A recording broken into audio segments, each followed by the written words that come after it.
Welcome everybody to CruncherHealth.com.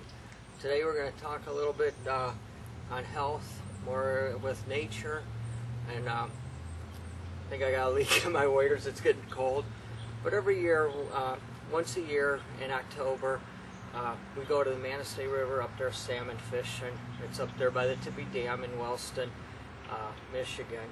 It started off with my friend who got with 4 other people, started this fishing trip where we go up camping, and through the years it got into like numbers of 60 to 70 people, go up there, have a good time fishing. Well, 3 years ago, I took my oldest son. He just turned 13. I figured 13's a good age. He can handle the currents of the river. Of course, I had to reproduce this. This is my backyard stream. It does get a lot of trout in there, but the problem is I took my camera down there, charged up the battery. When I got 7 hours away to do this fishing trip to do my vlog, I forgot to turn the camera off and the battery was dead. So I had to put all my fishing gear on. We're in the backyard stream, but you'll get the idea. So anyways, I took him 3 years ago, first time ever salmon fishing. The kid pulls out a 16-pound salmon. Kid had a smile on his face. I was able to get him into nature, get him to do something away from the TV, away from the Game Boy, PlayStation, what have you. Had a good time. It was just my son and myself with a bunch of about 50 to 60 other guys with their sons fishing, having a good time. So this year I was able to take my other son, Sean, and his first fish was a 20-pound salmon. So to sort of get this vlog going a little bit, I was able to get these guys away from the TV, away from doing the stupid things in the house, get them into nature, doing something cool, fishing, salmon fishing, and along with salmon fishing comes rivers. So if there's a lot of exercise going on, and to get down to this river, unfortunately there's, for a lot of these guys, they drive around. I always take the steps. There's somebody said there's 144 steps, so you can imagine we got tons of exercise. So along with doing a good hobby, getting a lot of exercise, having good times. Also, the other point is the fish.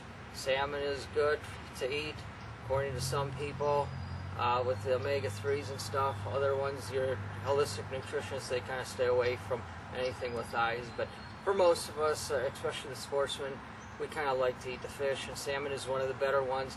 And it's wild. It's not the farm fish that they raise that's not supposed to be good for you.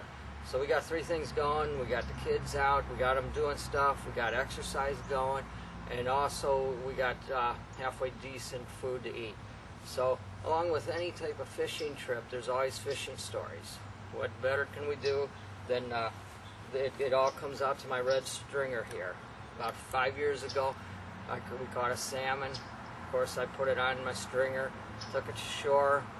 I was a Boy Scout, Eagle Scout, so of course I put a knot on there that this fish wasn't going to get away, okay? So I go to the shore, tie him up, go on back out, fishing with my friend Mike. We're fishing for about 10 minutes. All of a sudden he says, "Hey Dave, look, there's a Chinese guy on the right side of me catching fish," and he's whooping it up. He says, I got one. It probably his first one, but the whole family's going nuts. All of a sudden he says, "Hey look," he says, "Dave, isn't that your red stringer he caught?" So I look, I says, "No." I says, "Being a Boy Scout, I got a knot that's never going to break loose." So I go back to shore. Sure enough, my stringer's gone, my fish is gone. Here he did. He caught my salmon and my fish. So I got my stringer back. So to go one further, same friend Mike, we were down fishing again. What had happened was I put 2 on, I brought 6 or 5 salmon up already, and going up these 144 steps on the Tippy Dam, I was not going to take any more fish. I figured we had 5, I caught 5 with the kids. That was enough to bring home. So I says, "Mike, if you want any, I'll put them on your stringer," and that was it. So I put 2 on his stringer right away. They were nice and green. They were good color. So then I hooked into this 25-pound salmon. I said, "Well, heck, I'm not going to let probably the biggest salmon I ever caught go," and the kids didn't come with me that particular night, so I decided I'd put them in on my on a stringer, and then after that I caught a few more. I said, well heck, I already got one salmon to clean. I wasn't going to clean his too, so I figured I'd get my red stringer out. So I put a salmon on there, tied it up, and then I caught another one. So I went to hook it up to this one. As I untied it, I had to pull like this. I had the salmon in the other hand, and I'm trying to untie my rope, my stringer with this hand. With that, the salmon with the stringer swam away, so I lost that one.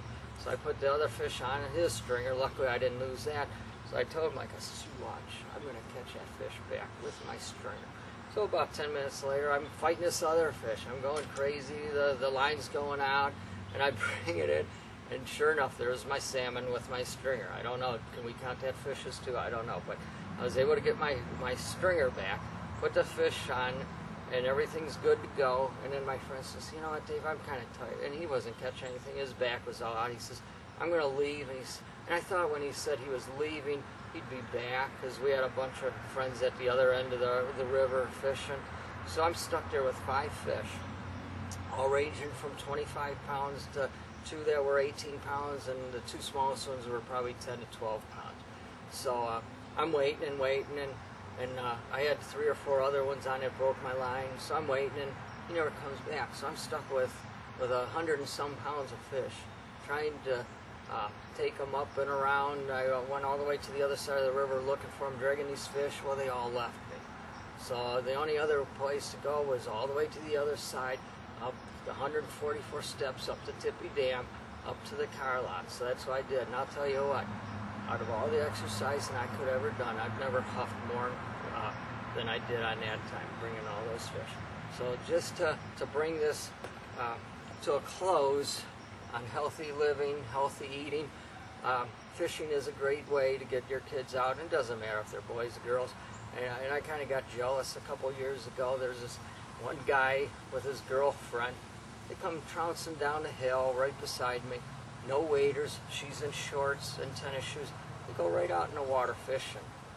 And everybody's with waders. And I says, who in the world is going to get I mean, how lucky is this guy to have a girl to go fishing, but yet she goes out in her shorts with her tennis shoes fishing. This year there was another one, a couple, and she's carrying this fish for him. She had 3 fish in one hand, and they're holding hands, and he's got his gear on the other one, and in between where they're holding their hands, they're dragging 2 more fish. So, I mean, it's a great sport. It's a great way, especially salmon fishing, when you're going down the river. You're doing a lot of walking around in waders. It's a little bit tougher, and especially at the Tippy Dam in Michigan. It's beautiful country up there. Got the kids away from a lot of inside things like TV and Game Boy and PlayStation. So we tackled getting them out into the country, doing some fishing, getting some exercise, and also eating some good fish. So that's all I have to do for you right now. And as soon as I get up here, this is a low budget camera crew. As soon as I get out of the thing, I'll shut the camera off.